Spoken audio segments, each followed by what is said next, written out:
మీ vote సేఫేనా? వెంటనే check చేసుకోండి. AP తెలంగాణలో సర్ ఇది ఇవాల్టి సిఓడెస్తో సర్ స్పెషల్ ఇంటెన్సివ్ రివిజన్. ఈ పేరు వింటేనే విపక్షాలు అనుకుంటున్నాయి. మహారాష్ట్ర, బెంగాల్, తమిళనాడు లాంటి రాష్ట్రాల్లో ఈ ప్రక్రియ ద్వారా విపక్షాల ఓట్లను తీసేశారనే ఆరోపణలు వినిపిస్తున్నాయి. ఇప్పుడు ఈ ఓటర్ జాబితా ప్రత్యేక సమగ్ర సవరణ మన రాష్ట్రంలో కూడా అడుగుపెట్టింది. ఏపీ, తెలంగాణ సహా 17 రాష్ట్రాలు, 5 కేంద్రపాలిత ప్రాంతాల్లో 3వ దశ సర్ కార్యక్రమాన్ని చేపట్టాలని ఈసీ నిర్ణయించింది. మరి దీని ద్వారా ఉండే ఓట్లెన్ని, పోయే ఓట్లెన్ని? ఈ విషయంలో విపక్షాల భయం నిజమేనా? ఎన్నికల సంఘం నిజాయితీగానే సవరణ చేపడుతుందా? సర్పై ఎన్నో అనుమానాలు, మరెన్నో సందేహాలు విపక్ష పార్టీలోనే కాదు, ప్రజల్లో కూడా దీనిపై అనుమానాలు అన్నమాట వాస్తవం. ఇలాంటి టైంలో మీ ఓటు సేఫ్గా ఉండాలంటే ఏం చేయాలి? కేంద్ర ఎన్నికల సంఘం ఓటర్ జాబితా సవరణ చేపట్టడం కొత్త ఏమీ కాదు. కానీ ప్రస్తుతం సర్ పేరుతో జరుగుతున్న తంతు మాత్రం తీవ్ర విమర్శలకు, ఆరోపణలకు కేంద్రంగా నిలుస్తుంది. బెంగాల్, తమిళనాడులో ఇండి కూటమి పార్టీని గెలవకుండా చేసింది ఇదేనని కాంగ్రెస్, తృణమూల్ కాంగ్రెస్, డిఎంకే లాంటి పార్టీలు ఆరోపిస్తున్నాయి. ఈ ప్రక్రియలో ఎన్డీఏ ఓటర్లను డిస్టర్బ్ చేయడం లేదని, కేవలం విపక్ష పార్టీలకు సంబంధించిన ఓట్లనే తీసేస్తున్నాననేది ఆ పార్టీల ఆరోపణ. ఈసీ మాత్రం ఈ విమర్శలను ఖండిస్తుంది. మరి ఈసీ మాటలు నమ్మాలా? విపక్షాల ఆరోపణలు నిజమా?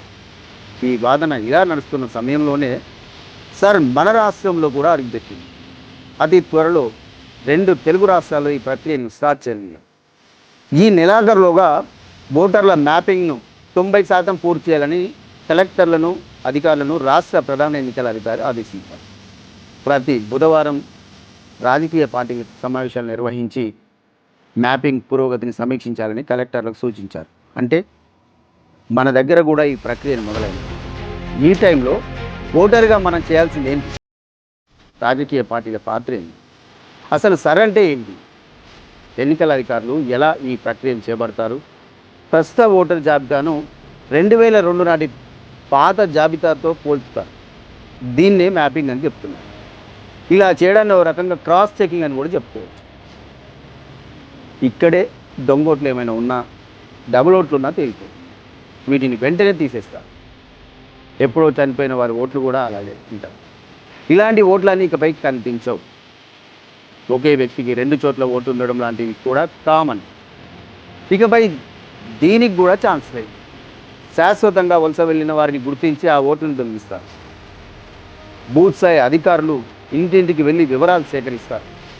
అర్హులైన కొత్త ఓటర్ల నమోదు కోసం ఫామ్ 6, తొలగింపుల కోసం ఫామ్ 7, మార్పుల కోసం ఫామ్ 8 ఉపయోగిస్తారు. ఇలాంటి టైంలో కూడా ఓటర్ బాధ్యత కీలకం. బూత్ లెవెల్ ఆఫీసర్లు ఇంటికి వచ్చినప్పుడు మీ voter ID, Aadhaar card, 2 passport size ఫోటోలను సిద్ధంగా ఉంచుకోండి. మీ పేరు లేదా మీ తల్లిదండ్రుల పేర్లు 2002 ఓటర్ జాబితాలో ఉంటే ఆ వివరాలను అధికారులకు తెలియజేయడం ద్వారా ధృవీకరణ ప్రక్రియ సులభం అవుతుంది. మన ఓటును కాపాడుకోవాల్సిన బాధ్యత కూడా మనదే. ఈ సంగతి మరవదు. ఈ ప్రక్రియను హైదరాబాద్లో పూర్తి చేయడం కొత్త సవాల్తో కూడుకున్నది. ప్రధానంగా ఓల్డ్ సిటీ లాంటి ప్రాంతాల్లో ఈసీ అధికారులకు ఇబ్బందులు ఎదుర్కోవచ్చు. ఓల్డ్ సిటీ ప్రాంతంలో దొంగ ఓట్లు చాలా ఉన్నాయనేది బీజేపీ ఆరోపణ. ఈసీ అధికారులు ఓట్లు తొలగిస్తే చూస్తూ ఊరుకోమని ఎంఐఎం వార్నింగ్. గ్రేటర్ ఎన్నికలు సమీపిస్తున్న వేళ ఈ ప్రాంతంలో సర్ మంటలు పుట్టించే అవకాశం స్పష్టంగా కనిపిస్తోంది. ఏపీ లాంటి చోట్ల దీనిపై పెద్దగా వివాదాలు రాకపోవచ్చు. కానీ తెలంగాణలో మాత్రం ఈ సవరణ ఈసీకి అంత ఈజీ కాదు. ఇక్కడ అధికారంలో ఉన్నది కాంగ్రెస్.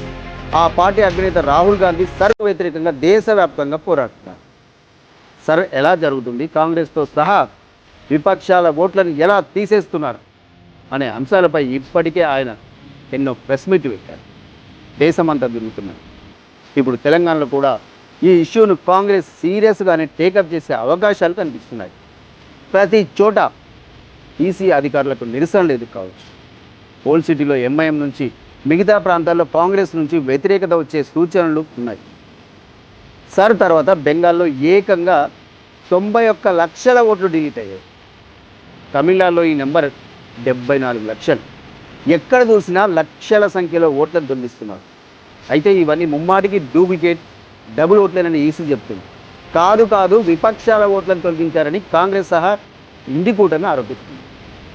మరి రివిజన్ పూర్తయ్యే వరకు అటు ఏపీలో ఇటు తెలంగాణలో ఎన్ని లక్షల ఓట్లు పోతాయి ఎవ్వరూ చెప్పలేని పరిస్థితి. అందుకే దేశవ్యాప్తంగా దీనిపై ఓ చిన్నపాటి యుద్ధమే జరుగుతుంది. బీజేపీ వర్సెస్ కాంగ్రెస్ అన్నట్టు కాకుండా ఈసీ వర్సెస్ కాంగ్రెస్ అన్నట్లుగా వార్ నడుస్తుంది. తెలంగాణలో కూడా ఈ వార్ చూసేందుకు రెడీ కావాల్సిందే.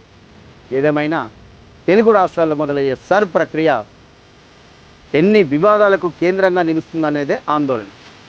ఇది అన్ని పార్టీల్లోనూ కనిపిస్తుంది. ఎందుకంటే ఇంకా మన రాష్ట్రాల్లో స్థానిక ఎన్నికలు మిగిలే ఉన్నాయి. తెలంగాణలో గ్రేటర్ ఎన్నికలు ముగియనే లేవు. ఈ సమయంలోనే ఈసీ సర్ అంటూ దూసుకొస్తుండడం అన్ని పార్టీల్లో కంగారు పుట్టిస్తుంది. పార్టీలు రాజకీయ విమర్శలు ఎలా ఉన్నా మన ఓటును కాపాడుకోవాల్సింది మనమే. ఈ విషయాన్ని మాత్రం మర్చిపోవద్దు. Your vote is your right, so don't miss it. ఇది ఇవాళ సీఓడే మరో మళ్ళీ కలుద్దాం. చూస్తూనే ఉండి 3 5